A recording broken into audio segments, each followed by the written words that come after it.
it was wonderful to know about the Roop Dhyan, where we are talking about like the form, like whoever we love, if we can bring them in, it's easier to focus. Like getting some focus helps a lot for doing Dhyan. So I was like really impressed with the Roop Dhyan. I have another question for you, which is more about karma. We talk about karma in terms of in a day-to-day life. We do actions, and in turn we accumulate more and more good karma as well as bad karma. So we have many janmas in the past. How do we bring all those along with us? What is the medium for it to carry over? Oh, good question. So actually when the soul leaves the body, it doesn't go alone. The mind also goes with the soul. So when we talk about ourself, it's actually made up of three parts: the Atma, Sharir, plus Man. Man, or the mind, is an extremely subtle Mayic energy. It's a material energy, whereas soul is actually divine. Soul is Ansh of Bhagwan. This is getting a little technical, but soul is Ansh of Bhagwan. Man is a part of Maya. It's a material energy. But the two stay together. They're always together. So your mind doesn't change from life to life. You have the same mind in every life. And every karma you do actually creates an impression we call a sanskar in the mind. A very subtle impression that the mind retains that impression, which has the quality of the thought. Karma really means thoughts.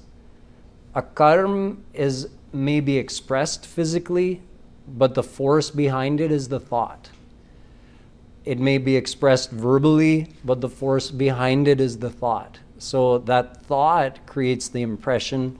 The quality of the thought is what determines the quality of the sanskar and the quality of the karma: good, bad, neutral, devotional. And the intensity of it also matters. So you could have a very good action, a moderately good action, a mildly good action, same with bad actions. So all of that is just naturally impressed or recorded in the mind. And since the mind is, you could say, the levels of subtlety in the mind go on and on and on and on. So when the medium in which you're recording it is so subtle, you can basically record an infinite amount of information in the mind, which is good. Since we've lived unlimited lifetimes, every soul being eternal, we have unlimited past karma all recorded in our mind. It's called sanchit karma. The karma we're performing in this life is called kriyaman karma. And all of our previous lives' karma is also stored, like you can say, on a hard disk or a hard drive, deep in our unconscious mind. That sanchit karma is stored, and it goes with us from life to life. It's also, if you want a different model to think of it, we have a karan sharir. So that karan sharir is actually that all those sanskars. That becomes the karan, or the cause of our next incarnation. And also, part of that sanchit karma is given to us as our prarabdha, which is the destiny we have to undergo in this particular life. There's still a lot of more sanchit karma there, but we're given a part of that to bhog, and we have to undergo the good and bad consequences in this life. And simultaneously, we're performing new karma. So one shouldn't think that because I have a destiny, everything is destined. Certain things are destined, like the birth we're given, the family we're born into, certain things that happen to us that are out of our control, we call good luck or bad luck, that's all destined. But our thoughts, our actions, our words, our reactions to situations, our decisions, those are not destined. And that's how we create the new karma, which becomes our destiny for our next life. So we always have that sanchit, prarabdha, and kriyaman karma. The three of them are always with us. Very nice. It's very interesting to know about the different things that we are not aware of in our whole life, right? So it's interesting to know about those, to be aware of it, so that way, whatever actions we do, we have to be conscious about what we are doing. Yes. So on a day-to-day life, how is your day looks like? What do you do? My day my role actually in serving my Guruji is to be a pracharak, to go around and teach others about what I learned. So it's a great blessing for me to get the chance to share it, because this knowledge made such a difference in my life, and I love to teach anyway. So to get the chance to share it with others, and thereby also continuously review it myself and keep it fresh in my mind, it's a big blessing. So as a part of that, I travel almost constantly from city to city around the United States, and give lectures in Hindu temples mostly, sometimes in other venues, and a lot in people's homes as well.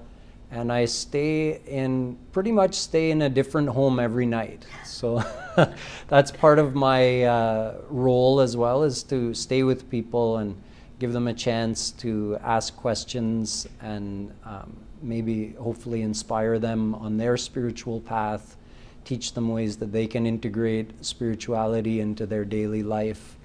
So part of my day is spending time with people. Normally in the evenings I have a lecture or a meditation program. Early in the morning I like to get up and do my own meditation. I get up and do Roop Dhyan, listen to Kirtan and do Roop Dhyan. Same thing before I go to sleep at night. I exercise every day, because keeping the body healthy is essential for keeping the mind healthy. So I do some yoga, walking, jogging, some kind of exercise every day. And part of my day is studying, part of my day is administrative things, setting up future programs. That's generally how my life goes. And then I take breaks. I go to India probably twice a year to take part in meditation intensives in our ashrams over there. So those are the things I really look forward to. Yeah, a lot of work. It's what I want to do, so I don't see it as work. You enjoy doing it, so that's a good thing. So what brought you here to Dallas? Here in Dallas, we actually have an affiliated center of Radha Madhav Dham. Radha Madhav Dham is the main US center of Jagat Guru Kripalu Parishad, my Guruji's organization. So although the main center is in Austin, we have affiliated centers throughout the US, and one of those is here in Dallas, in Irving. It's called Radha Govinda Dham. So I'm actually speaking here this whole week, giving a series of lectures on the Leelas of Shri Krishna described in the Bhagavatam, the Srimad Bhagavat Puran. So if anyone wants to come out, they can come and join us at the mandir. Yeah, that's interesting. Radha Govindam in Irving, Texas. That's right. So it's in the MacArthur area, right? That's right. Yes. So and you can just Google Radha Govinda Dham Dallas, and you'll find us. So I heard that you have a beautiful voice. So can you just sing us a small kirtan?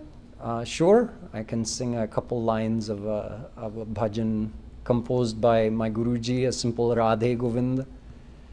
Radhe Radhe Govinda, Govinda Radhe, Radhe Radhe Govinda, Govinda Radhe, Radhe Radhe Govinda, Govinda Radhe, Radhe Radhe Govinda, Govinda Radhe, Radhe Radhe Govinda, Govinda Radhe. Bolo Vrindavan Bihari Lal Ki Jai. Beautifully sung. Thanks a lot. We were really very much happy that we had the pleasure to talk to you and also to hear your bhajan a little bit.